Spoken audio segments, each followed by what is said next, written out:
Então vamos lá, meu povo. Boa tarde.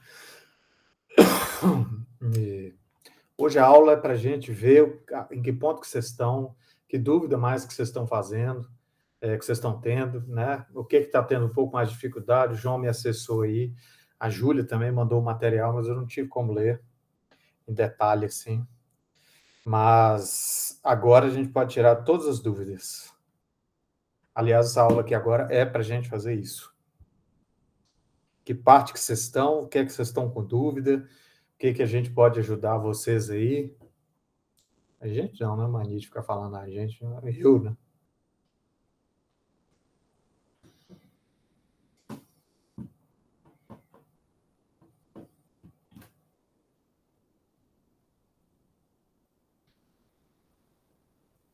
Você falou que tem compromisso no Detran, né? Se eu começar a falar minhas dúvidas aqui, você vai perder. Não tem problema, não. Vocês são prioridades. Aquele negócio lá da hierarquização de vias, que estava lá no... esqueci lá. Aquele negócio que você entregou lá, que é como se fosse um passo a passo do que tem que ser feito. Sei. A Tá estrutura do lá relatório lá. Isso aí, essa parada. Tá falando meio que se tiver alguma coisa da prefeitura, para usar o da prefeitura, eu não consegui encontrar. Foi eu que não achei ou não tem mesmo? Não tem mesmo, não. Eu te falei aquele dia que você me acessou, eu falei com você, a prefeitura não vai ter. Não prestei O que você atenção tem que nisso. fazer é o seguinte: você assistiu a palestra do Jejeca na terça-feira? Você estava lá? Assisti. Pois, você viu que ele colocou lá o OpenStreetMap, que legal que é aquele fluxo? Eu fiz por lá uma parte. Pronto. Mas Tem que usar essas coisas, né? Aí, por exemplo, assim, depois que você me perguntou, eu estava pensando, aquela rua ou Avenida Mariana, né, que liga Ouro Preto a Mariana, certamente aquele é o nível mais alto ali da hierarquia viária do bairro inteiro. Não tem dúvida, tá? acho Ela é que a de Ouro principal Preto, né? arterial. Aquela é a principal arterial. Não tem nenhuma dúvida. Porque tem outras igual a ela, né? Por exemplo, Padre Rolim, eu acho que tem o mesmo caráter, assim, né? A JK, Desidério de talvez, Matos Pão de ali tem bastante Acalógeras. coisa. Oi? Ali naquela região, a Desidério de Matos também tem muito fluxo. Só que é meio complicado porque, como é que fala? Ali você não tá pegando os dados do que está disponível lá, né? Não, às vezes pode não condizer com a realidade. Mas vai ser o jeito, né? Não tem como ficar lá marcando. Você tem que ficar cruzando essas coisas. Aí pega aquela informação do OpenStreetMap, a sua percepção vale muito, entendeu? Porque a gente já sabe disso. Eu falou o quê? Pandiaca Lojas, JK, aquela Rua Mariana lá, a Padre Rolim, elas todas estão no mesmo nível hierárquico. Não tem nenhuma dúvida. Nenhuma dúvida. Essas são as arteriais de Ouro Preto que eu consigo citar, assim. Óbvio que tem outras por função e tudo. Não sei como é que chama aquela rua debaixo da Barra ali, que vai até lá, perto do Rosário lá, até Rua do a Barroco. Câmara lá.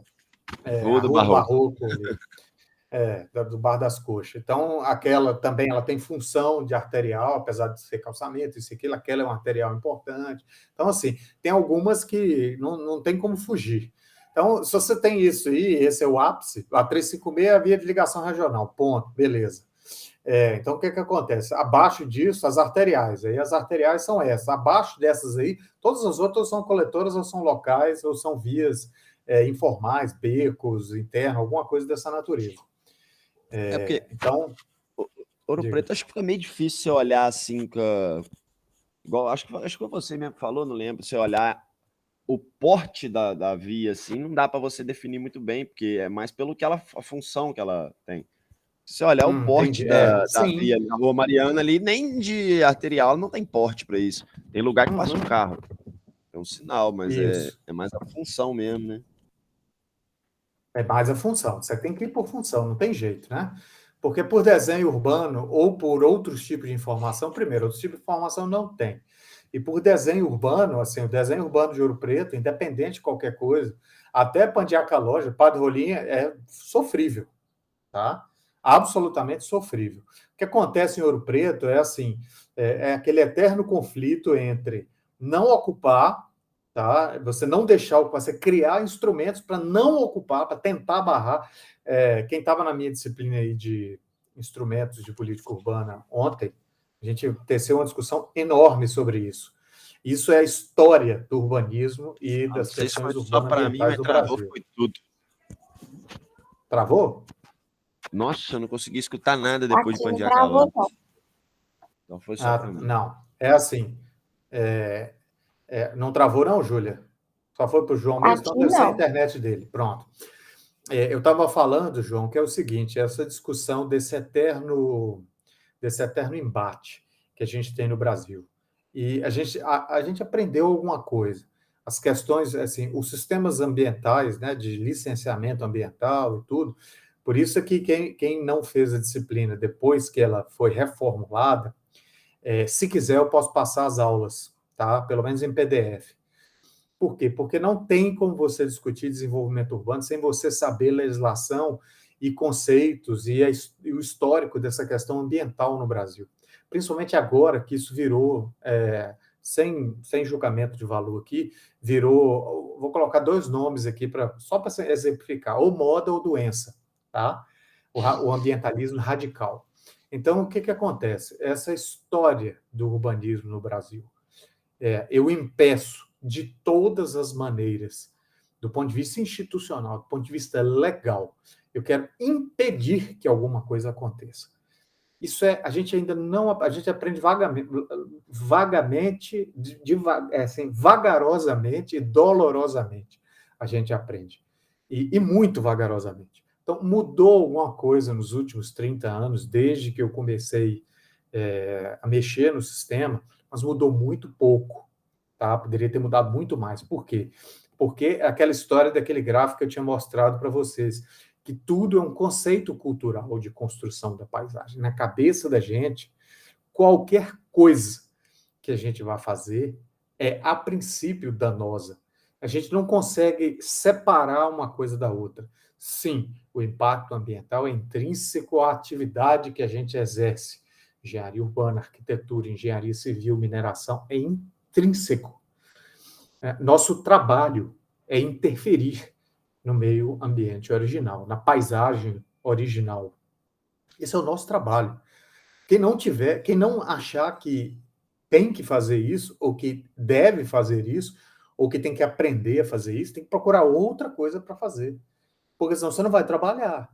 Porque qualquer coisa que você vá fazer, trata-se de intervenções sobre um meio original, sobre um meio natural. Não tem jeito. Agora, a questão é como que a gente faz isso.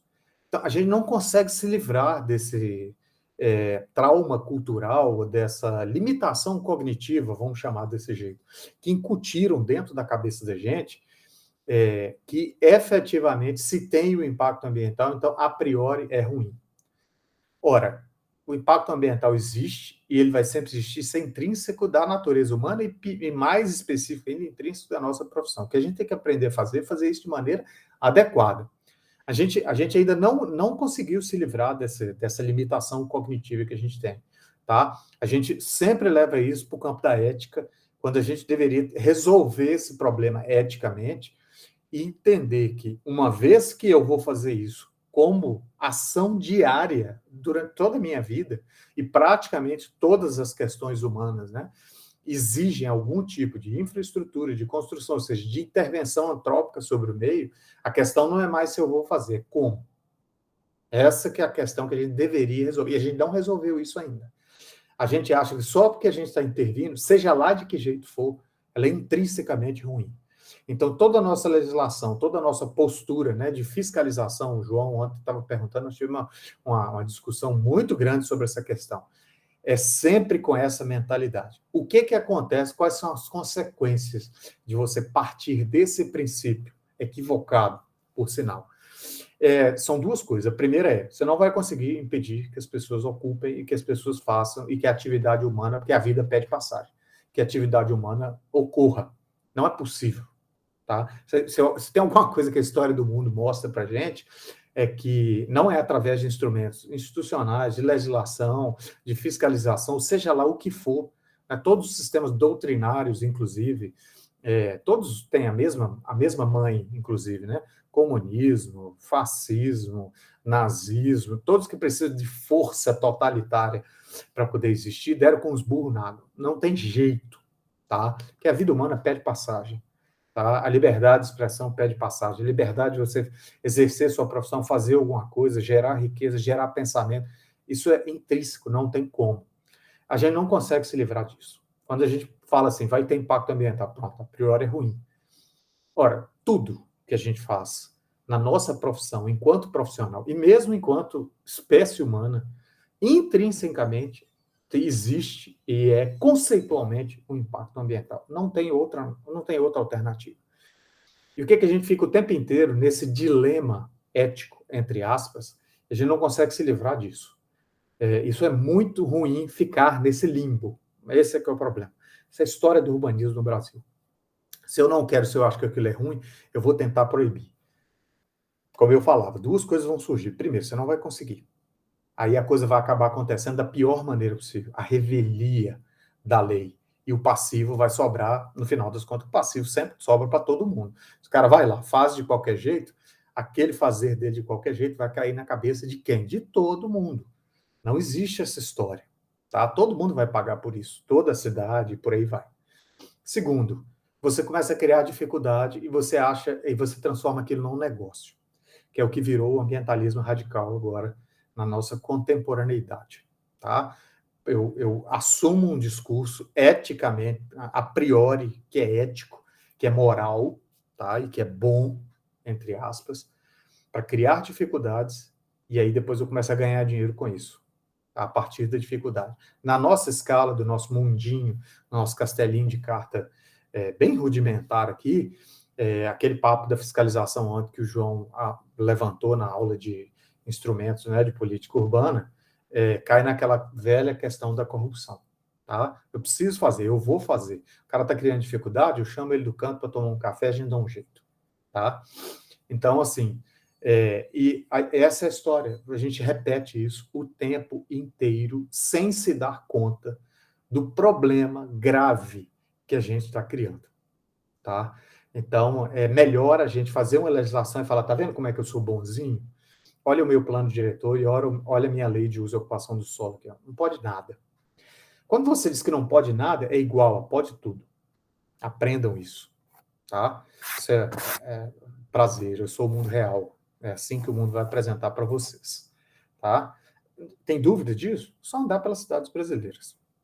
Qualquer um que tenha dúvida disso, eu não preciso de fundamentação científica, não preciso fazer nada. O mundo real está ali fora.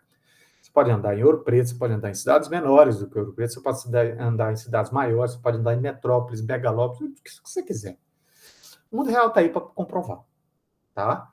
Às vezes a gente olha e fala assim, putz, parece que o mundo está acabando. Então, por quê? Porque é uma somatória não só de problemas antigos, né, que são passivos ambientais, urbano-ambientais, que estão aí, postos que vêm se acumulando, como a gente também não tem um planejamento pronto, e a gente não consegue parar isso.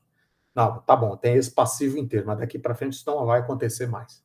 A gente não tem as duas coisas, tá? A gente não sabe como é que faz essa gestão, porque o problema já tomou uma complexidade enorme, e a gente não parou para fazer nenhum tipo de planejamento para falar assim, sim, mas pelo menos eu cesso, eu faço com que isso pare de acontecer, e aí ele, depois desse ponto aqui em diante, na linha do tempo, ele vai acontecer de uma outra maneira. E aí eu não estou criando mais passivo para o futuro. A gente não faz nenhuma das duas coisas. Tá? Por isso é que entra década, sai década. Parece que nada foi resolvido, tudo piora, está só pior. E a verdade seja dita, é assim mesmo. Está pior, só piora. É só sair na rua. Quem duvida disso é só andar na rua e é só viver em qualquer cidade brasileira. Tá? Então, a gente não consegue se livrar disso. Então, desenho urbano no Brasil é consequência disso. Tá? Desenho urbano no Brasil é consequência do que foi possível fazer. É sempre aquele urbanismo do possível. Eu vou dar um mini curso agora, né? A Isabela está me ajudando aí a montar, vai participar também. Então, uma das coisas que a gente vai abordar é isso. Na verdade, eu estou pensando em até mudar o nome da palestra para isso, né? Plano diretor, urbanismo do possível. É sempre assim. Alguma hora a gente vai ter que cair na real e falar assim, peraí, vamos resolver esse problema, né, que parece ético e moral desde o começo, e vamos tomar logo uma atitude. Isso não é para fazer nada, todo mundo volta para morar na caverna, vestir tanga, viver de caça e pesca, vamos virar todos coletores, pescadores, caçadores de novo, e tudo e tal, e a gente restarta o mundo para um neolítico. Não tem problema, só uma questão que a gente precisa decidir. Né? A gente não tem como viver, não tem como segurar esse limbo urbano ambiental que a gente tem. Eu não acho que isso não é moralmente, e isso é a gente que acha, inclusive. Não tem base nenhuma, inclusive. Alguém, um grupo de pessoas que está fazendo aquele troço lá, chega lá e fala, isso não pode, isso é ruim, aquilo é ruim. Não, isso não pode de jeito nenhum, então aquilo não pode. E isso se materializa em instrumentos de limitação de ocupação do espaço aqui e ali. Óbvio que tem coisas que tem que limitar mesmo e tudo e tal. Agora, você não pode limitar na quantidade, né? Na qualidade e na quantidade que a gente quer limitar. Ouro Preto, por exemplo, Brasília, outro grande exemplo disso, tá? Apesar de histórias completamente diferentes. Brasília modernista, né? A cidade comunista ideal. Quem quiser pega o livro lá, só digitar na internet. A cidade comunista ideal. São dois arquitetos urbanistas russos, que já esqueci o nome, tem aqueles nomes já, Gabrustkov, não interessa. Mas foi a Bíblia de onde, né, os fundamentos de onde Brasília surgiu. Por razões diferentes, mas com o mesmo resultado no final das contas. Por um motivo ou por outro, você não pode ocupar o espaço de jeito nenhum. Primeira coisa, Brasília foi feita toda para ser o térreo dela, ou seja, os pilotis, a parte de baixo de todos os prédios de Brasília, eram para ser espaços públicos. Tá? Não podia ser espaço privado. Primeira coisa que aconteceu ao longo do tempo foi todo mundo botar cerca. Tá? Tentaram botar muro, mas aí muro era demais. E derrubaram os muros e botaram cerca. Então, é uma barreira, né, transparente, mas é uma barreira. Tá? Se quiser, você vai ter que pular a cerca. Então, o muro é aquelas coisas da hipocrisia, né, brasileira, tupiniquim. Né? Não, muro não pode, porque muro pode, vou colocar o muro, né, não consigo ver e tudo. Tal. O cara vai lá e barra do mesmo jeito. Você consegue enxergar o outro lado através do pilotis do prédio, mas passar e usar aquilo como espaço público, conforme foi projetado, você não consegue. Então, assim, por isso que eu falo com vocês, é tudo uma coisa consequência da outra, e que a base do problema é essa. A gente não consegue se resolver do ponto de vista ético e moral, que a gente pode fazer, a gente pode trabalhar como arquiteto, como engenheiro urbanista, como engenheiro civil, como minerador, seja lá o que for, e a gente fazer essa coisa de um jeito que seja reversível, que seja mais interessante, que seja mais, né, um acordo de ganha-ganha. A gente não consegue fazer isso. E dentro da questão urbana, tanto Ouro Preto quanto Brasília, por exemplo, são, como eu dizia, exemplos disso. Não pode fazer nada aqui. Resultado, tudo em volta vira, né? Vai acontecer, né? Se não acontecer ali, algumas coisas acontecem ali. Aqui em Ouro Preto também tem algumas distorções. Essa que eu falei de Brasília é uma delas. Todos os pilotis já estão cercados. Não existe piloti que hoje você possa dizer assim em Brasília, aquele ali, daquele prédio, está sendo usado como espaço público. Qualquer um pode chegar lá e entrar e sentar lá, e você vai chegar lá, vai ter um monte... Quando isso acontece, o que você chega lá e encontra é um monte de gente que mudou para lá. Tá? Sem julgamento socioeconômico aqui. Não estou falando que está certo, está errado, não interessa. Você vai chegar lá, se você fizer isso, a primeira coisa que vai acontecer é que você vai chegar lá um dia, vai estar, né? E o pessoal tem, né? Eles não enxergam que esse pessoal, apesar de realmente ser carente, realmente, né, não ter lugar onde mora, tudo isso é verdade. Mas a primeira coisa que eles vão fazer, enquanto seres humanos que são, isso é intrínseco à espécie humana, é dividir aquilo, esse é meu, aquele é seu, fechar do jeito que der para fechar e ocupar o espaço. Ponto. Sem juízo de valor, se é bom, se deve, se merece, não merece, não se trata disso. Se trata que, sim, é um pilotipo projetado para ser utilizado como espaço público. Ele pode ser transformado em moradia, isso é uma outra discussão. Tá? Ainda que você diga, mas o pessoal não tem nada, o pessoal é pobre. Não interessa, a discussão aqui é outra. Tá? Aquilo foi projetado para ser utilizado como espaço público, como se fosse uma praça coberta. Tá? Se você ocupa, seja com um boteco, seja com uma loja, seja com alguém que está morando porque não tem onde morar, não interessa, a ocupação aconteceu. Daí, você diferenciar se pode pode mais aquele do que aquele outro é uma outra história. Estou falando da ocupação especificamente. Então, quando você proíbe tudo, a primeira coisa que vai acontecer é o povo vai ocupar, apesar da proibição, e isso vai ser a pior coisa que vai ser ocupado do pior jeito possível. Exemplos de Ouro Preto? Serra de Ouro Preto. Todos os bairros pendurados em tudo quanto é lugar em Ouro Preto. Não tem alternativa. Não tem alternativa. O que você consegue controlar é assim: a UFOP ganhou o terreno do Morro do Cruzeiro. Vai construir um novo campus. O projeto é todo pós-moderno. Qual a providência que tomaram? Planta a árvore, porque você não pode, do centro de Ouro Preto, você tem que ter uma barreira visual para você não estar num espaço oitocentista e ver um espaço pós-moderno da segunda metade do século XX. Chega nesse nível. Tá? Então, assim, essas coisas você consegue controlar. E você vai lá, você enche o saco, porque é Universidade Federal, é governo, é instituição, é isso e aquilo. Eles vão fazer o que tem que fazer. Mas, como eu falei, é a mesma coisa de Brasília. O cara que não tem dinheiro, que não tem onde morar, que vai ocupar qualquer lugar, aí entram todas essas questões e tudo tal. Só que depois de 30 anos, vira o quê? São Cristóvão. Ponto. Tá? Então, essas questões ambientais e urbanas, elas estão grudadas umas nas outras, e a gente não consegue sair desse labirinto. A gente vive no limbo, tá? Toda a nossa legislação, todas as nossas questões são feitas a partir desse dilema e desse limbo que a gente vive. E aí, quando você parte para olhar, que era o primeiro assunto que gerou essa discussão toda aqui, o desenho urbano, todas essas que eu citei aqui, quando você vai olhar o desenho urbano, é péssimo. O passeio é horroroso ou inexistente. A caixa de via está toda errada. Ela é fina demais. Né? Não precisa fazer uma avenida com 10 pistas de rolagem, mas também, né, sai aquela coisa que é tipo, que eu falava, o urbanismo do possível. Então, a gente não entende que quando a gente cria restrições demais, a gente, na verdade, está fazendo a coisa acontecer da pior maneira possível. Até que ética e moralmente a gente pode até ficar mentindo para nós mesmos só para chegar assim, eu deitei a minha cabeça no travesseiro e dormi bem. Por quê? Porque eu fui lá e fiz uma legislação para um espaço tão importante quanto o Ouro Preto e eu fiz o que é certo. Cheguei lá e falei assim, que é o espaço oitocentista, patrimônio da humanidade, ninguém pode fazer porcaria nenhuma. Ponto. 30 anos depois você vai lá, tudo ocupado da pior maneira possível. Desenho urbano é a mesma coisa.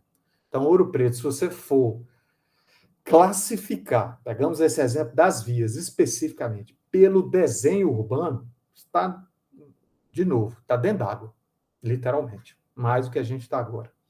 Você tem que apelar para funções urbanas, você tem que apelar para tipos de ocupação, o próprio histórico, o que está acontecendo ali, onde que os ônibus estão passando. Putz, mas é uma rua de 4 metros. Tem um carro parado de um lado, tem um carro parado do outro, o ônibus está querendo passar, o caminhão da Coca-Cola querendo entregar e tudo e tal, não sei o quê. E esse inferno é todo dia. Por quê? Porque aquela rua tem uma função de rua coletora. Simples assim. Não tem outro lugar para o ônibus passar. Ponto. Então, mas ela tem uma caixa de 4 metros, não tem passeio, tem 2 postes que estão no meio da rua. Isso é cheio disso aqui em Ouro Preto.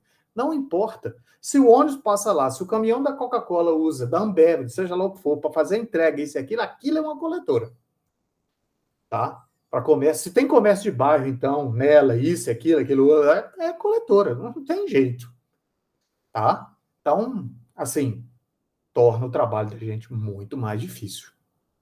Eis aí a dificuldade que vocês estão tendo aí, não foi à toa que a gente adiou o trabalho. Cada item daquele que você pega lá, que você olha para o negócio, fala assim, não só eu não tenho dado, isso é mais grave em Ouro Preto, porque não tem dado mesmo, o que tem é do setor censitário, é de 2010, blá, blá, blá, blá, blá, blá, blá, tem que adaptar isso e aquilo. Não só não tenho dado, nem geográfico, nem cartográfico, nem de mapa, nem de desenho urbano, nem de porcaria nenhuma. Então, assim, e a gente discutindo essa disciplina, tá? Que já que não tem nada disso, o ideal era a gente estar na área, poder olhar a área, poder andar na área, poder dar de cara com o caminhão da Coca-Cola fazendo entrega, ter que dar ré no carro por 150 metros, todo mundo, 4, 5 carros, um atrás do outro, dando ré, para poder o caminhão conseguir sair, blá, blá, blá, para a gente poder chegar e falar assim, agora eu tenho uma percepção um pouco melhor do que é mais ou menos o entorno de onde eu estou trabalhando. Só que a gente está no ensino remoto e a gente não tem condição de fazer isso. Tá? Então, a gente tem que lançar mão dessas coisas. Por isso a palestra do Rogério da terça-feira foi tão interessante. Porque é aquela história, né? Tipo, se eu não tiver merda nenhuma para fazer, como é que eu vou fazer essas coisas? Ele tá lá, ou sei lá, usa InfoWorks, usa Plex Earth, usa o OpenStreetMap, que tem essa função, aquela outra, e faz isso, faz aquilo, olha o fluxo, olha isso. Quem tiver aqui em Ouro Preto, vai lá, dá uma olhada, fica lá meia hora lá, desce numas ruas daquela lá, olha, daqui a pouco você vai ver, ó, o ônibus está passando ali. Coletora, com toda certeza. Isso porque você já hierarquizou. A Rua Mariana lá em cima é a minha arterial. Vai ter o mesmo problema, um pouquinho mais larga, mas o passeio é uma porcaria, os postes estão tudo desalinhado, metade do pavimento já foi embora, não interessa, é arterial, é a que tem, a função dela é arterial, com toda certeza. A partir daquela ali, todas as outras são níveis hierárquicos mais baixos, não tem outra alternativa. Agora, se você for considerar pelo desenho urbano, é tudo local. Você não vai ter arterial, você não vai ter, né? Coletora, isso aqui. Se entrar para dentro dos bairros e olhar o desenho urbano, aquela rua tem quanto? E essa tem quanto? Putz, é a mesma coisa, ou seja, a mesma porcaria. Uma tem 3, outra tem 3,5. Uma tem 4, outra tem 4,20. Vai ter que ser pela função. O ônibus passa onde aqui? Cadê a linha de ônibus? Onde é que ela passa? Tá? Não tem outro jeito. Tem comércio de bairro, intra-bairro, né? Dentro do bairro, naquela rua, tem coletora. Tá? Dificilmente... pipoqueiro, mendigo, comerciante, boteco, sabe mais de urbanismo do que a gente. Eles sempre se colocam nos lugares onde as pessoas têm fluxo maior de gente. Tá? Natural, normal isso acontecer. Tá? Então, a observação dessas coisas é que faz a gente chegar e falar assim, aquela ali eu não vi nada, só tem casa mesmo e tal, beco para entrar, isso e aquilo. Essa aqui é a mesma coisa da outra, só que passa o ônibus, já tem 1, 2, 3, 4, 5 botecos, uma mercearia, uma costureira, o cara que... uma oficina mecânica, ou isso aqui. Essa é uma coletora. Todo mundo está entendendo, gente? Sim. Professor, eu dei até uma volta. Eu fui a campo, né? Tirei umas fotos, fiz uns vídeos lá. Foi bem interessante até perceber isso que você está falando. E se você for olhar, como eu falei, não só o desenho urbano, mas a infraestrutura, você fica mais doido ainda. Sim, sim. Igual você falou que tinha uns botecos, local onde tinha conserto de carro, mecânico, né? Pronto. Foi bem interessante ver isso. Tá aprendendo, Júlia? Você deve estar tentando lidar com essas coisas na prefeitura, tá não? No seu estágio? Não muito, professor, porque está bem focado no projeto mesmo de redes pluviais. Aí eu não estou entrando em outras partes, não. Entendi. Pronto, uma boa linha para a gente discutir aqui, Emiliane. A Emiliane postou alguma coisa que ela... Emiliane tem uma vergonha danada de falar. Eu estou encarregado dessa parte do trabalho e por não poder estar ainda na área, não é meu trabalho. Só queria destacar que fazer por esse hábito não tem informação para ele. Sim, eu sei que não. Tipo assim, Emiliane, é pior agora que a gente está no remoto, né? E tem todas essas restrições, isso e aquilo. Mas você é daqui de Ouro Preto ou de Mariana? Não. Manhuaçu. Manhuaçu. Manhuaçu é cidade média, de nível superior, inclusive. Então, Manhuaçu tem altos problemas, inclusive. Não foi em Manhuaçu que na década de 80, 90, um vereador passou uma lei na Câmara Municipal que quem não rebocasse a casa não pagava IPTU? Não faço ideia, mas que tem muita casa sem reboco, tem. Você pode procurar que foi aí na sua cidade, viu? E aí, veja a imagem urbana que Manhuaçu tem, né? Como é que é? De cobrança é desse jeito. Que se o sujeito tem a casa, mas a casa não está rebocada, está só no tijolo e tal, você quer ver? Aparente, o sujeito não precisa pagar IPTU. Aí, que é resultado, a cidade inteira, todas as casas não são rebocadas. Ou quase tudo. Duro, né? É populismo na veia, isso, né, gente? Isso é igual o que eu falei com vocês sobre, no caso de Contagem, no caso de Nova Lima, né? Que na hora que está bombando, né? A indústria, mineração, isso e aquilo, que todo mundo louco e tudo e tal. Aí vem um cara desse e fala assim, vamos abolir o IPTU. Na hora que qualquer coisa acontece, que a arrecadação da prefeitura, que já é uma porcaria, a prefeitura não tem como arrecadar quase nada, é só o ISS e IPTU. Né? O ISS, que é o Imposto sobre Serviço de qualquer natureza, ISSQN ou qualquer coisa assim. O resto é repasse.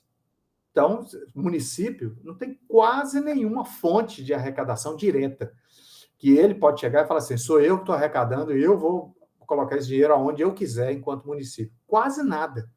Então, tipo, 2, 3 fontes, e olha lá, são 2 fontes só, acho que é só o ISSQN mesmo, o ISS, e o IPTU. Chega um caba desse e aprova uma lei dessa, tá? Mexendo na cobrança do IPTU, ou isentando, ou diminuindo, seja lá o que for, qualquer probleminha que tenha na arrecadação municipal com repasse de verba, vai tudo por água abaixo. O cara não consegue fazer mais nada, tá? Então, assim, a gente tem que tomar cuidado com essas coisas. Cuidado, porque as responsabilidades do município são muitas. Tá? Então, é assim mesmo, Emiliano. O dado é de 2009, o IBGE tem dado de 2010. Você vai ter que ficar colhendo coisa no OpenStreetMap, de fluxo de gente, igual o Jejeca mostrou. Uma merda. Vai ter que ir lá, né? Quem é daqui de Ouro Preto tem que ir lá, fazer isso que o Gianluca fez. Olhar, como é que eu vou descobrir que tem infraestrutura? Pô, olha para ver se tem. A única coisa que tem é a guia, o meio-fio e a sarjeta. Eu não vi boca de lobo em lugar nenhum. Não tem drenagem, né? Não tem a única drenagem que tem é superficial. Drenagem conjunto guia de meio-fio, sarjeta, conjunto guia, sarjeta, ou meio-fio, sarjeta, meio-fio, qualquer coisa assim. Drena, mas, né? Convenhamos, né? Na hora que o mundo desabar de chuva, não vai funcionar direito. Então, não tem nem esquina, nem lugar, nem porcaria nenhuma, não tem drenagem, só tem conjunto sarjeta meio-fio. É um elemento de drenagem, mas é o elemento mais fundamental de drenagem. Você tem uma placa de uma via e tem um passeio, automaticamente você vai criar um elemento de drenagem ali, né, de direcionamento de águas pluviais, por conta de que, né, o jeito como você faz a coisa já leva para aquilo ali. Então, mas outros tipos de drenagem não tem. Então, não vi, não tem. Acabou. Não tem a boca de lobo, não tem drenagem. Não tem aquelas bocas redondas. São postos de visitas, né? Aquela tampa de ferro fundido e tudo. Aquilo é a boca de postos de visita. Não tem, de tempos em tempos, no meio da via, não tem esgotamento sanitário. E aquilo pode ser de drenagem e de esgotamento sanitário, ainda tem isso. Então, né, foi lá, olhou, não tem aquelas tampas? Não tem. Simplesmente não tem. E a gente sabe que aqui em Ouro Preto é raro ter. Tá? Então, essa história de falar assim, vou fazer fossa séptica coletiva e tudo e tal, que eu quero saber quem vai dar manutenção nisso. E fossa séptica individual, você precisa de uma coisa que no meio urbano você não tem, que é área.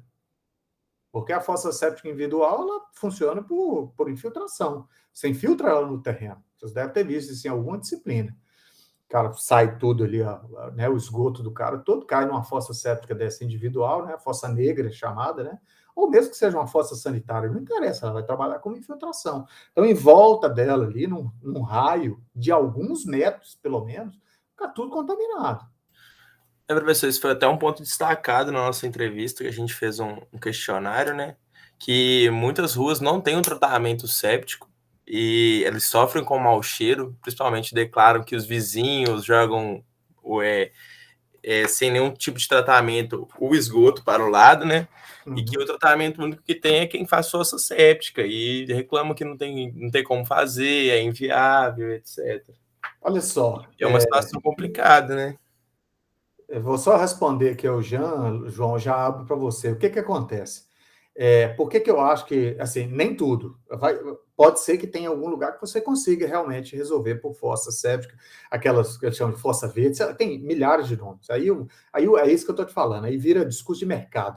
Alguém vai aparecer com um produto e vai falar, isso aqui é uma maravilha, vai resolver o problema, ninguém precisa mais de infraestrutura de esgoto, é só comprar aqui, a garantia sou Joe e tal. Não é assim. Fossa séptica, seja lá que nome que você der para ela vai trabalhar com a porcaria da infiltração. Se ela tiver lodo ativado, você vai ter que dar manutenção, vai ter que tirar o lodo, não tem outra alternativa, ponto. Qual que é a coisa que falta, geralmente, em meios urbanos e principalmente em áreas informais, favelas, isso e aquilo? Questão fundiária. Os terrenos são pequenos. área. Você não tem área onde instalar aquela porcaria. Mesmo que seja, não, eu vou instalar por mim mesmo. Você vai botar onde? Você quer troço, vai infiltrar no terreno, vai pôr onde? Seu terreno já é 10 por 18. Tem 180 metros quadrados, 10 por 18, você está tomando quase que 100% do terreno inteiro, ou 100% do terreno inteiro. Vai enterrar essa zorra aonde? Diga, João.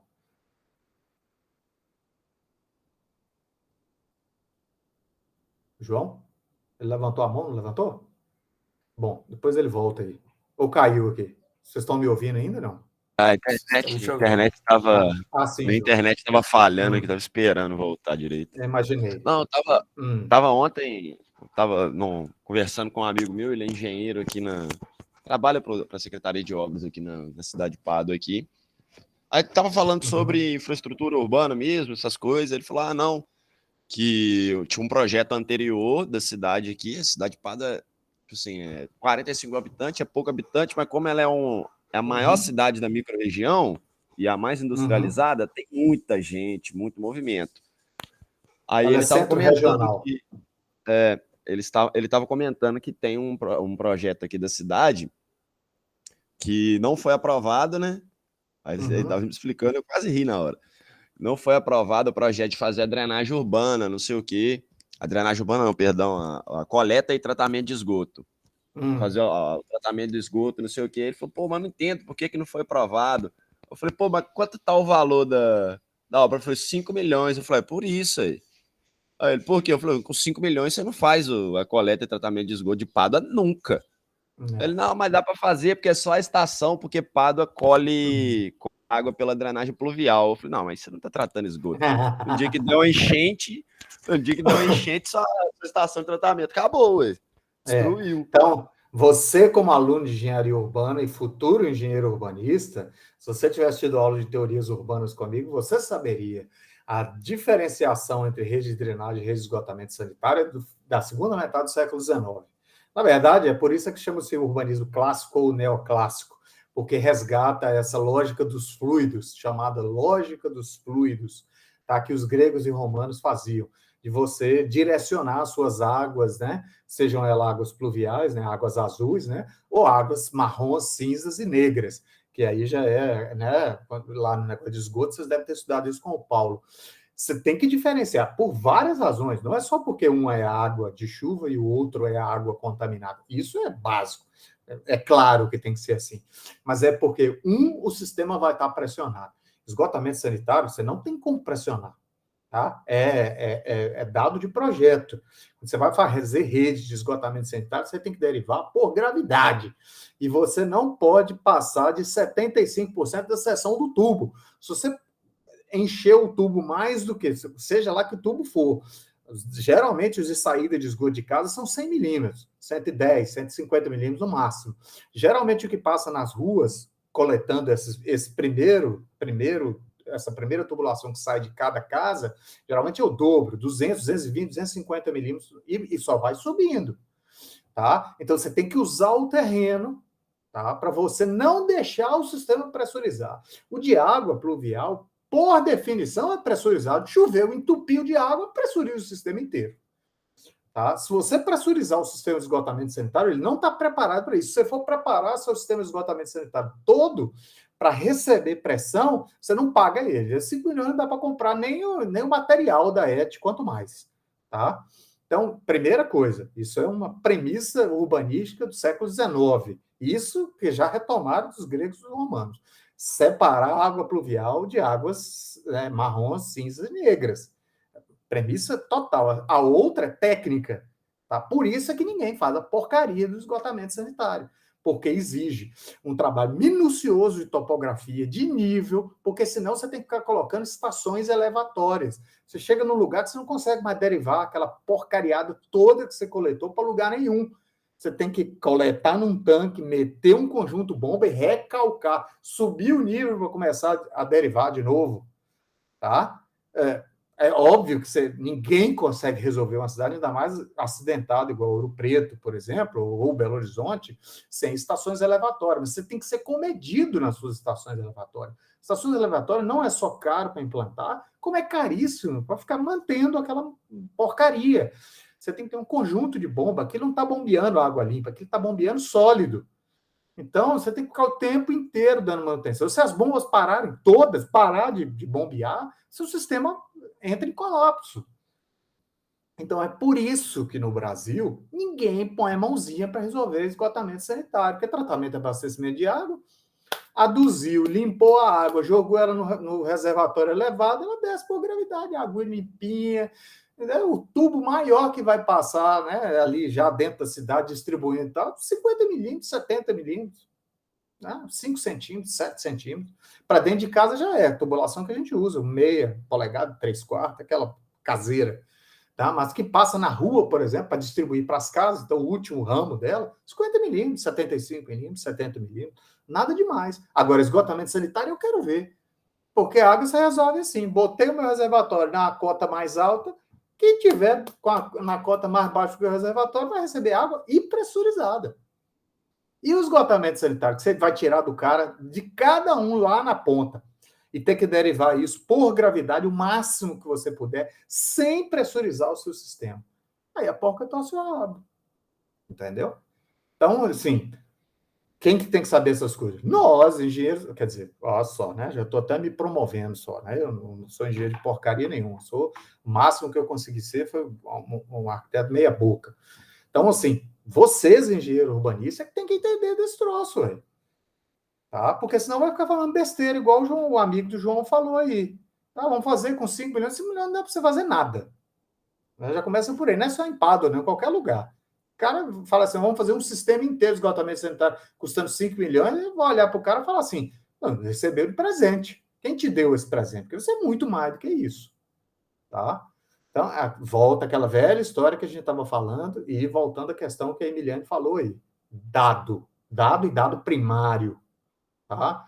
Que na reunião da pessoal que estava querendo abrir uma empresa júnior aí, tudo e tal, e eu alerto vocês o tempo inteiro. Uma hora as prefeituras vão cair na real, tá? Que alguém vai ter que gerar esses dados primários. Não sei quem foi que falou na outra aula aí que a cidade dele tinha contratado, ele estava sabendo que a cidade tinha contratado um levantamento por drone. Acho que não é dessa turma, não, é de outra.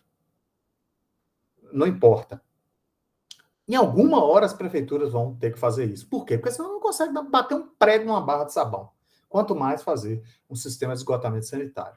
Porque uma coisa leva a outra.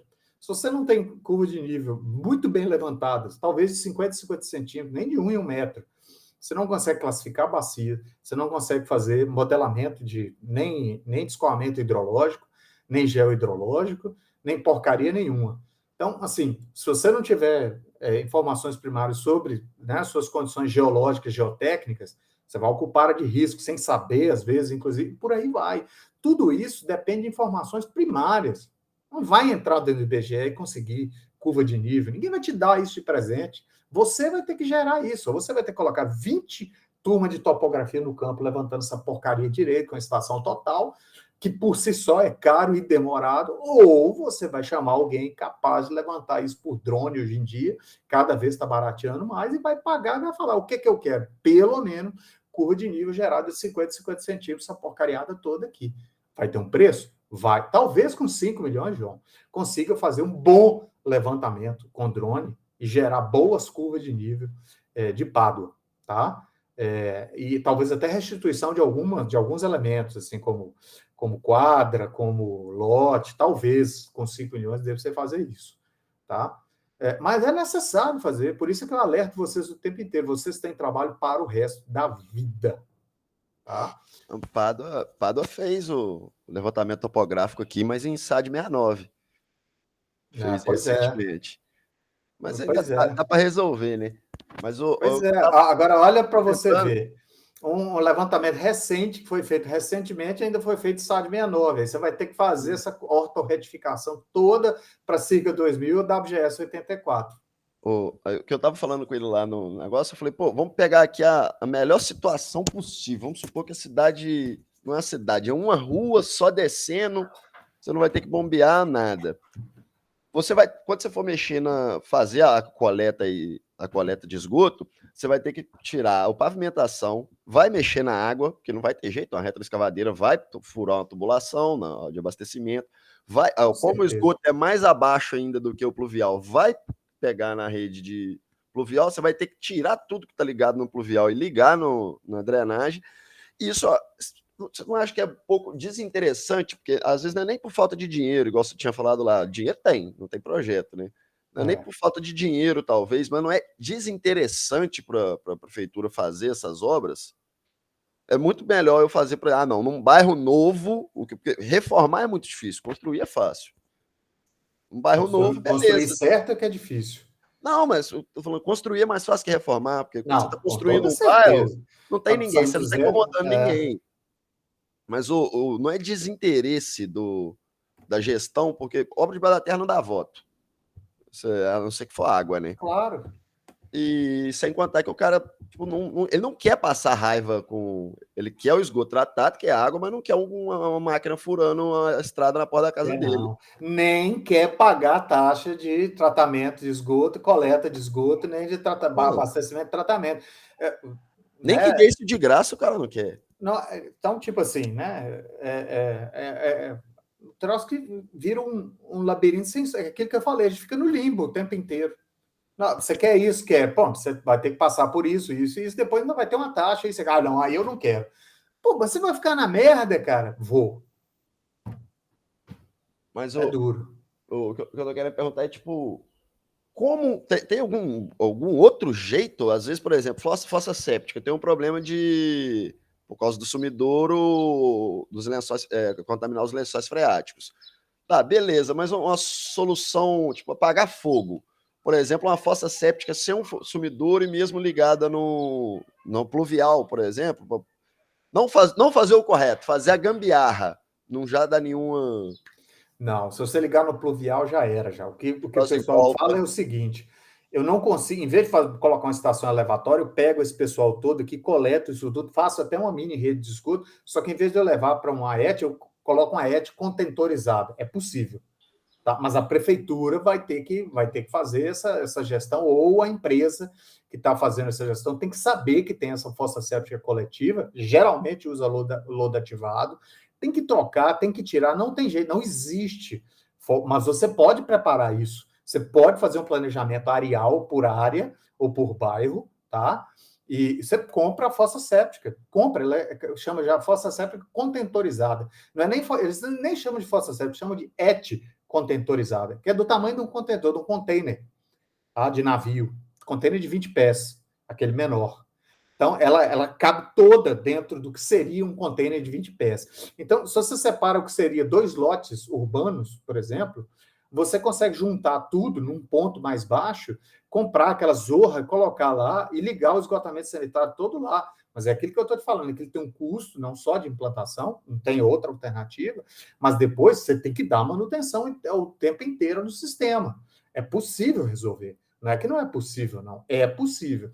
Então, se você tem uma área informal, que não tem área para todo mundo colocar a sua própria fossa séptica, isso não é uma solução, essa pode ser uma, tá? Mas é isso que eu estou te falando. Sem projeto, você não sabe dizer. Você não sabe. Depois que você faz o projeto, é que você está vendo que, putz, essas áreas têm muito problema. Porque você já fez uma análise, você já fez um modelamento, igual vocês fizeram com a Aline lá, de drenagem, é a mesma coisa. Tá? Você precisa fazer classificação de bacia primária, subbacia, tudo, senão você não consegue interpretar essas coisas, você não consegue saber onde é que está o problema.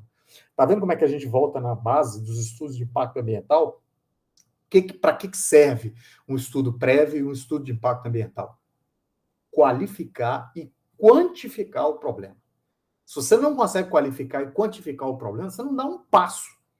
Você não sabe o que é melhor. Você acaba partindo para esse tipo de coisa que o João acabou de falar aí. Não dá para fazer, então eu vou fazer aqui qualquer coisa, tudo tal. Quando, na verdade, assim, mas ok até a página 10. Depois da página 10, a zorra vai voltar em cima de alguém. Geralmente os prefeitos fazem isso por causa da irresponsabilidade total, populismo irresponsável. Tanto fala essa merda aí, quem vier depois de mim resolve. E pronto, já resolvi o problema. A gente, né, como profissionais, não pode entrar nessa armadilha, tá? O que a gente precisa é isso. Por isso que eu estou falando 1 hora, e eu acho que essa hora está muito próxima, tá? As prefeituras vão acordar para o fato de que eu preciso ter informações primárias. tá? Informações de boa qualidade, uma base de dados primários consolidados que é da prefeitura. Eu preciso disso. Pode até depois virar um cadastro multifinalitário, mas tudo começa no meio físico. Não tem outra alternativa. Por isso que quando eu fiz o doutorado aqui na UFOP, que eu acabei largando para ir para a África, fui aluno do professor Frederico Sobreira, que é uma sumidade nessa parte de risco e risco geotécnico, isso e aquilo. Em algumas disciplinas eu fiz aqui e tal, depois acabei largando o doutorado. A minha intenção era isso, planejamento urbano pelo meio físico. A isso chama-se ordenamento territorial. Você entender o que está acontecendo, aí sim você pode chegar e falar assim, isso eu vou fazer ali por causa disso, disso, disso. Isso eu não posso fazer aqui por causa disso, disso e daquilo. E isso eu posso fazer até tal nível, por causa disso, disso, disso, disso. Essa é a coisa mais difícil que existe você encontrar no Brasil. E há, 15, 18 anos atrás era o que eu queria fazer. Doido, maluco, na toa que eu tô careca, ou os cabelos têm tudo branco. Mas, assim, é o óbvio. Não tem outra alternativa. Tudo que eu vou fazer, tá? E que eu vou pensar, e que eu vou projetar novo ou velho, ou resolver o problema de alguma coisa que está lá, que eu tô falando que é o passivo, parte do meio físico. Por isso que eu botei aquele slide lá para vocês. Os níveis, a abordagem de baixo para cima.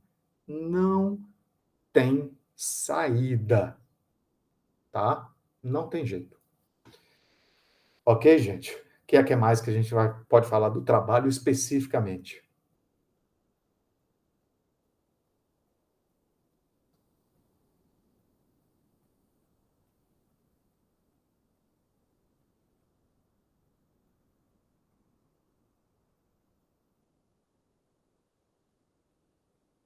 Nada?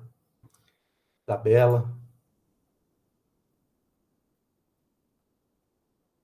Não, eu queria só fazer um comentário mesmo, porque eu estou participando daquele curso da revisão do plano diretor. E o Celso, acho que ele é o professor responsável pelo projeto, não sei. Ele falou que uma aluna dele comentou com ele uma vez que não adianta isso de discutir plano diretor, porque discute, mas nunca sai do lugar, né? Não adianta. Mas aí eu penso muito que é justamente isso que a Emiliane falou. Não tem dado, como que vai sair do lugar? Pois é. Mas eu tendo a achar que é tão óbvio, né? Eu estava discutindo isso com um amigo que é advogado e filósofo outro dia. O fato, né, que é o mundo real aí, né? Se você for olhar lá em termos psicanalíticos, lá Jacques Lacan, ou o próprio Freud mesmo, eles chamam isso de encontro com o real. Você pode viajar na maionese o quanto que você quiser. Uma hora você vai ter que se encontrar com o real. Não tem jeito. É físico, é material. Tá? E uma hora as prefeituras, isso vai cair, né? Vai cair no colo de alguém. É aquela brincadeira da bola, né? Vai a bola passar na roda, sem demora, vai passando, porque ela não pode ficar igual a dança das cadeiras. Todo mundo, quem correu, quem tem uma cadeira a menos, né? Quem não correu, não sentou, ficou em pé, está fora do jogo. O marco de saneamento agora foi a saída. Tipo, a música começou a tocar. Então, as pessoas estão correndo em volta das cadeiras agora. Tá? E logo, logo elas vão perceber que só vai conseguir sentar quem conseguir começar a resolver esses problemas. Não tem outra alternativa. É natural isso. Tá? Demora um pouco, cada qualidade dos profissionais dentro da prefeitura, visões ideológicas, atrapalha. Mas é inevitável, porque é o material, né, do ponto de vista psicanalítico, filosófico, é encontro com o real, não tem jeito. Tá? Você pode até querer, você pode até negar, espernear, sei lá, fazer o que você quiser. Não adianta. É isso que eu estou querendo dizer. Tem certas coisas que não tem jeito. Não tem jeito. Você só consegue se você sair desse dilema, né, que eu estava falando para vocês, que parece que é um pouco ético, que é um pouco moral, e falar assim, ok, então vamos fazer essa porcaria direito, porque é assim que eu vou diminuir os impactos ambientais. A gente não dá conta de ver esse pulo ainda, tá? Então, assim, isso é um prato feito para todo mundo, porque quanto mais confuso tu tiver, mais fácil de resolver. Por quê? Porque você fala duas palavras, diz que sim, diz que não, dá duas desculpas ali, tá tudo ali, como diz o outro, em 150 tons de cinza mesmo, e tudo e tal, pronto, acabou, passa a bola para frente, não é mais comigo e tudo e tal. Em alguma hora isso vai fazer água, tá? Tá começando. Tomara que, né, demora, isso, mas faz parte do jogo.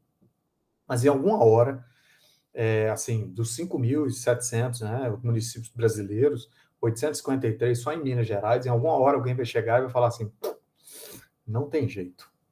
Sem isso eu não consigo dar nem o primeiro passo, tá? Não consigo nem entender exatamente o que está acontecendo ali. Nem que seja para colocar uma bandeirinha vermelha ali, ó. Não tem condição de fazer nada, pelo menos eu sei que aquilo ali é um problema. Um dia eu vou ter que endereçar aquele problema, um dia eu vou ter que atacar aquele problema. Então tá ali, uma bandeira vermelha, fica piscando o tempo inteiro. Nem isso a gente tem. Ouro Preto ainda tem, porque o Sobreira fez, o Frederico Sobreira fez, está fazendo de novo, está atualizando os mapas de risco todo, vai dar até uma palestra do Compurb e tudo e tal, vai ser muito bom. E vai mostrar como é que está saindo, o que está sendo atualizado, o que mudou da última carta, que foi ele quem fez. O professor aqui, César Barella, do DEAM, também fez mas fez na escala maior, ele está fazendo na escala mesmo, urbana, tal, bacana. Então, assim, vai descobrir que não consegue fazer nada. Você não consegue fazer planejamento. Esse é que é o problema. Você fica fazendo planejamento baseado nessas outras coisas difusas. Alguém disse, alguém pensa, alguém quer que seja desse jeito, tudo. Aí é fácil. Porque aí sim, tem razão, vira jogo político, né? Mas aí tem consequências. Nós estamos vivendo as consequências agora. Espero que, né, finalmente as pessoas levantem a bunda da cadeira, olhem e falem assim, não, peraí, pô, que esculhambação é essa? Virou esculhambação, entendeu?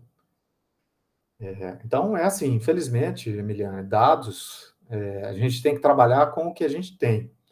O que eu estou falando aqui para vocês é o seguinte, vocês têm que compilar os dados, têm que colocar isso de alguma forma, trazer aqui para mim, levantar as questões aqui para a gente poder discutir isso, tá?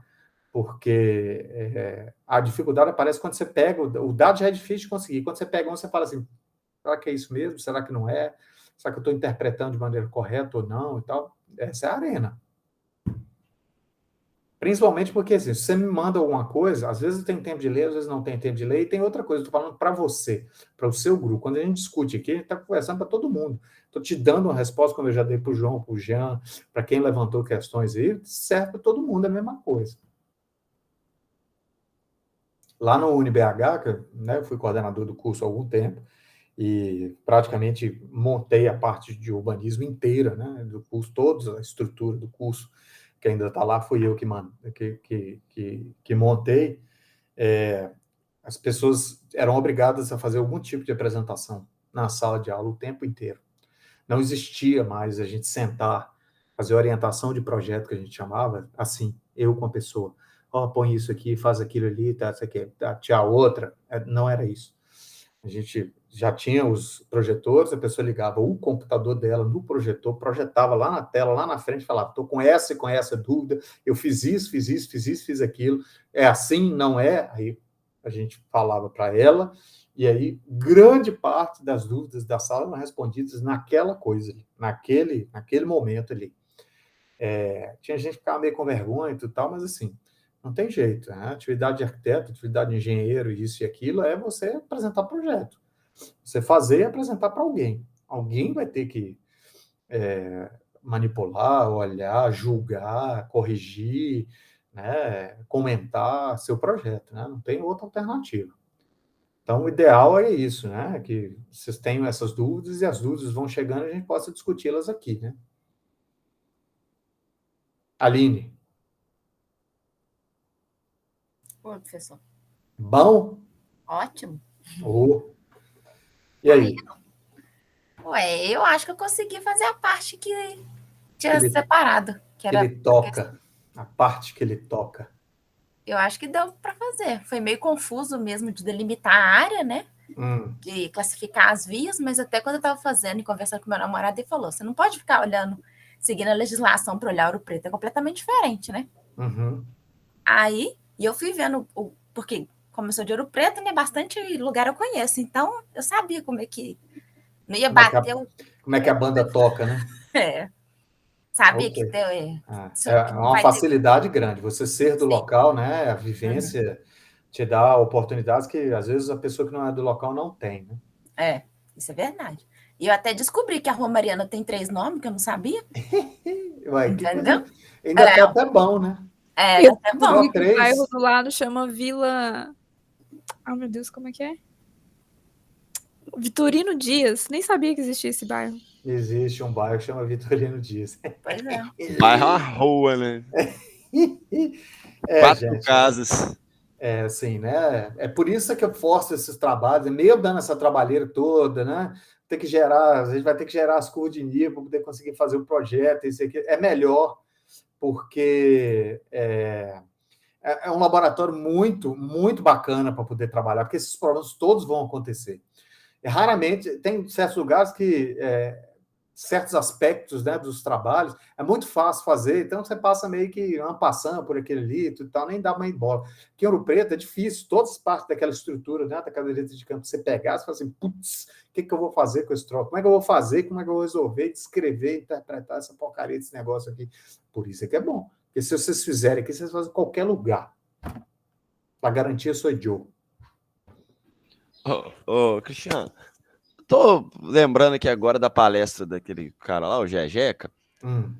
Quando ele jogou quando ele fez o mapa topográfico lá, jogou as curvas de nível, eu tenho quase certeza que grande maioria daquela área lá deu acima de 47%. Não. De declividade, porque deu tudo marrom. Não, mas é porque é isso que eu ia falar para vocês, inclusive. O mapa de declividade, o Plex Earth, essas coisas, é bom até, como ele mesmo falou, até a página 20, até a página 15. Eu faço diferente, e eu acho que vocês deveriam fazer também. Aqui na disciplina a gente vai ter que fazer também. A gente pode até gerar as curvas de nível, né? Isso pode ser até um exercício bem bacaninha para a gente fazer logo em seguida a caderneta de campo, gerar essas curvas de nível e fechar, né? Todos os grupos fazerem o seu e fechar no levantamento que a gente acha que é o melhor que tem da área. O mais apurado e tudo e tal, pode ser com curva de 1 em 1 metro mesmo. Mas fazer o mapa de declividade, não fazer ele no Plex Earth direto, tá? Jogar ele para o QGIS, jogar ele para o ArcGIS e fazer. A Isabela está aí, pode ajudar todo mundo, e já fez a disciplina, tem várias pessoas aqui que já fizeram essa disciplina de GIS, o mapa sai muito mais apurado, tá? Eu não recomendo fazer, a não ser assim, fluxos, como ele mostrou lá, você quer saber para onde a água está indo e tudo tal, pode até fazer. Mas fazer um mapa de declividade, as categorias, né? As classes, né? As classificações e mandar pintar lá pelo Plex Earth, não façam isso que vai dar errado. Não é que vai dar errado, é muito, como é que eu vou falar? É muito impreciso. É impreciso demais para a gente fazer isso no nível de projeto. Talvez uma pessoa mais experiente, como eu, como ele, tudo tal, dê conta de fazer uma coisa ou outra e tudo tal. Mas eu não recomendo, tá? Eu recomendo vocês gerarem a curva de nível. Aí sim, porque, né, é um instrumento que tem e você consegue gerar vocês viram ali que pelo menos as drenagens e tudo tal vai sair tudo razoavelmente interessante. Tá? Mas essa coisa de gerar classe, e aí a gente vai ter que ter pelo menos 5 classes, né? 0 a 10, 10 a 20, 20 a 30, 30 a 45, maior do que 45, pelo menos 5 classes, que é o que eu recomendo. Vocês vão ver que não, naquela área não vai dar muita coisa acima de 45. Vai dar muita coisa acima, entre 30 e 45, inclusive, na encosta do lado de cá, do Pablo Faria e tudo e tal. Um local ou outro pode aparecer com a mancha laranja, assim, tudo e tal. Mas eu tenho quase certeza absoluta que se a gente fizer uma boa, né, um bom desenho, gerar um bom desenho de curva de nível e jogar isso no QGIS, ou no ArcMap, ou no ArcGIS, com classes bem definidas e tudo e tal, vocês vão ver que vai dar para trabalhar. Assim, estou inferindo, né? Mas assim, pelo meu olhar, eu acho que vai dar. Não é à toa que a gente escolheu aquela área. Tem coisa muito pior do que aquilo que está tudo ocupado, inclusive, né? Não é que vai dar tudo uma beleza, não. Deve dar tudo entre 20 e 30 e 30 e tantos %, mas dá para fazer ainda, né? Mas, assim, muita coisa acima de 45, que é terminantemente proibido, a gente ia ter que fazer estudos geotécnicos e tudo, se fosse o mundo real, né? Para poder ocupar e tudo, igual Belo Horizonte já faz, parcelamento vinculado, essas coisas todas e tudo e tal. Aí realmente fica um pouco mais complicado. Mas eu quase certeza que vai ser a maior parte abaixo de 45, e a maior parte delas vai ser entre 20 e 40, por exemplo. tá? É quase certeza. Mas assim que a gente fechar a caderneta de campo, vocês já podem ir fazendo isso como exercício, grupo por grupo, gerando essas curvas, né? Pode usar PlexUp, pode usar o que vocês quiserem. E colocando lá curvas de 1 em 1 metro, mas aí na hora de fazer o mapa de atividade, a gente levar isso para um programa um pouco mais apurado, porque senão vai dar aquelas manchonas todas por triângulo e tudo tal. Não é legal. Ok? A Isabela mesmo é fera nisso. Fera. Ih, trava. Sou nada. Eu não sei como é que faz as curvas de nível, não. Eu sempre usei TIFF. Vetor lá no GIS. Desse jeito aí não sei fazer, não. Não, é um programinha, né? Eu vou colocar a palestra dele, porque eu vou ter que editar ela demais, caiu a internet no meio, eu vou ter que juntar, deu 2 aulas, vou ter que juntar uma com a outra e tudo e tal, mas eu vou colocar lá para vocês vão assistir. Ele está ensinando como é que faz o plugin, como é que adquire o plugin, é gratuito, né? E você pode resgatar, você faz isso através da imagem do Google Earth. E aí, outras ofertas, né, de imagem que estão aí, o programa pega para você as melhores que tem e geram essas curvas de nível, né, de um jeito bem razoavelmente apurado. O que não ficou legal foi ele gerar o mapa de declividade, entendeu? Pelo próprio programa. Então, até gerar as curvas de nível ficou bacana, então você consegue colocar lá os intervalos de 1 em 1 metro, até de 50 centímetros. Mas aí tem que exportar isso, tá, para dentro do ArcGIS ou do ArcMap e fazer o mapa de declividade, né, num programa desse mais apurado. Entendeu? Eu fiquei com outra dúvida também. Quando você pega ali a infraestrutura viária, no entorno ali tem a ferrovia Ouro Preto Mariana. Ela é uma infraestrutura viária, mas ela não pode entrar dentro de mobilidade, pode? Porque ela é só para turismo. E olha lá, agora ela está até meio desativada, né? Então. Ela, parece que nesse período agora ela foi ela está meio parada, meio paradona, não está nem passando mais. Tipo, consideraçãozinha aqui tem, mas você vai colocar ela porque ela existe, né? E, inclusive, é um dos tipos de app, né? Se ela estiver passando próximo ou dentro da área, tem que tirar para lá e para cá, todas essas coisas assim. E você tem que mostrar que você viu, ó, aqui tem esse troço aqui que é de mobilidade, tudo, tá. Depois você explica lá. Tá meio desativada, só serve para turismo, blá, blá, blá, mas ela está aqui comentada. Seria um erro não comentar, entendeu? Você põe no trabalho, você comenta e fala a verdade. Mas você comenta e aponta. Tá aqui, entendeu? Não serve a nada. Ela pode servir para... Não com essas palavras. Por exemplo, a Centro-Atlântica está cedendo toda a malha ferroviária dela intra-urbana de Belo Horizonte e região metropolitana para a região metropolitana de Belo Horizonte. Então, Belo Horizonte já está começando a fazer estudos de como aproveitar os trilhos para poder fazer trem de superfície, por exemplo. Entendeu? Não, mas tá doido esse trem Ouro Preto Mariana aí. A mobilidade não faz sentido nenhum, não, tá doido. A pé você chega primeiro em Mariana. É por causa da velocidade, né? É por causa do jeito que a coisa é feita, né? Mas ok, mas tá lá, né? Ninguém pode chegar lá e falar assim, pô, cara, você não viu aqui? Olha aqui, ó, tamanho da estrada de ferro. Não, eu vi, tá aqui citado aqui, ó. Não serve para nada, mas tá aqui, ó. Tá aqui, localizada, citada, faz parte.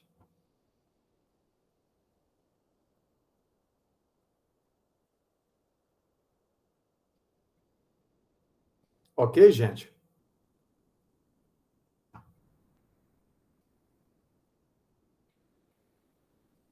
Karine, Marcela, estão acompanhando? Maria Clara? Caladinhas? Tô sim, tô só escutando. Tô vendo, Marcela. Eu fiz um mapa de declividade, você estava falando aí, ó, naquela área a maior porcentagem que deu foi 29%. Mas aí eu não sei se o meu tá errado, né? Mas você gerou as curvas de nível pelo PlexUp, igual na palestra do Rogério? Não, eu peguei aquelas que a gente usou em geoprocessamento. Tá. Não, mas aí é porque tá de 5 em 5, né? Não, acho que ela é 10 em 10. Tá pior ainda, né? Exato. Pior ainda. Não, eu vou acabar de editar ela, eu vou só lá, volto, vou conversar com a Isabela aqui sobre o negócio do MIDI Curso que a gente vai. Eu vou sentar aqui agora, eu vou editar a aula dele toda e vou colocar lá para vocês. Aí todos podem assistir. Quem não conseguiu assistir, vocês vão ver que é tranquilo, tá? Dá para fazer de boas. Precisa atrasar o trabalho agora, a caderneta de campo, por causa disso, não. Mas é bom a gente fazer isso, gerar, né, um bom levantamento, fechar num levantamento só para todos os grupos e tal, para na hora que a gente começar a desenhar, já desenhar em cima de uma coisa interessante, ok?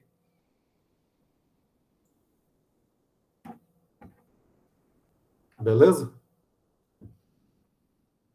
Ô, professor, a data de entrega ficou por que dia? Ô, Aline, deixa eu ver aqui.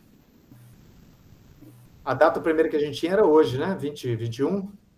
Era 18, né? 18. Agora, 19, quer dizer. Que foi terça. 19 que foi terça, né? Isso. Isso. A princípio, vamos deixar para a quinta da semana que vem, tá? Tá.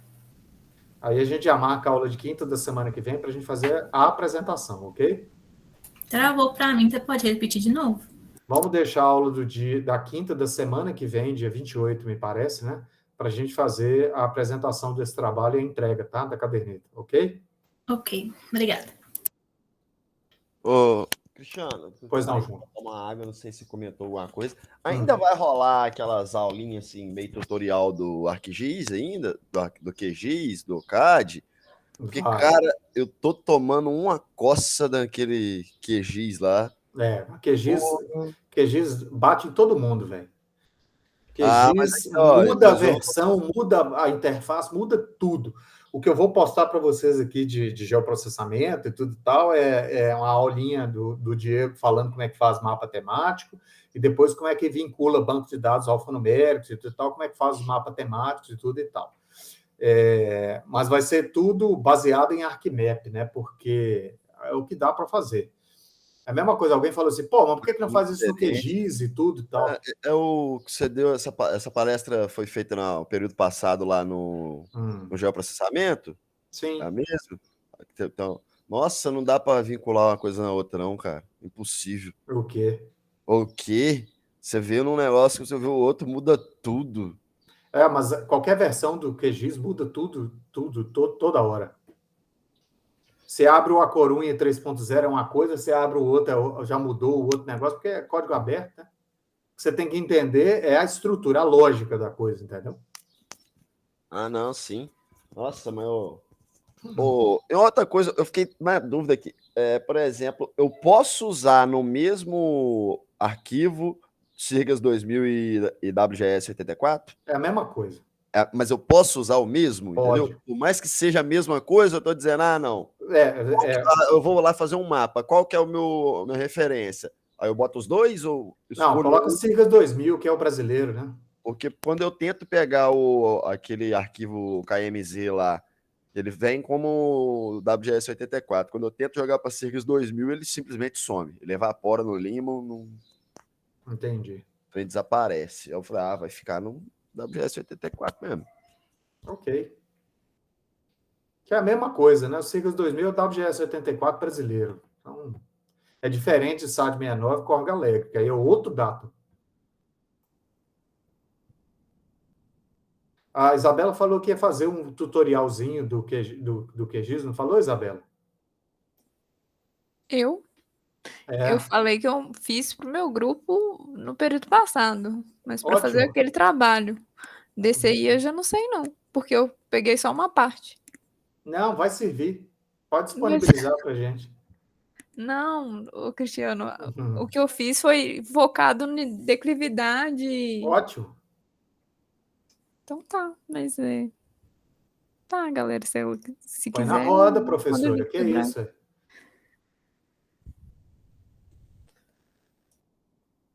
Ela vai disponibilizar. Compartilhar, né, professor? Lógico, claro.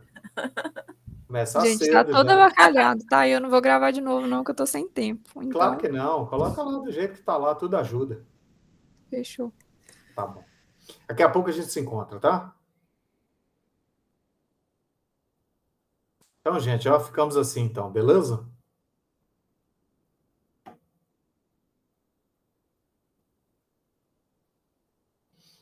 Bacana. Obrigado aí. Até terça-feira. Nos encontramos aqui, né? Não é no mesmo bate-local, mas no mesmo bate-horário. Abraço. Até mais. Tchau. Falou, Cristiano. Falou. Tchau, tchau.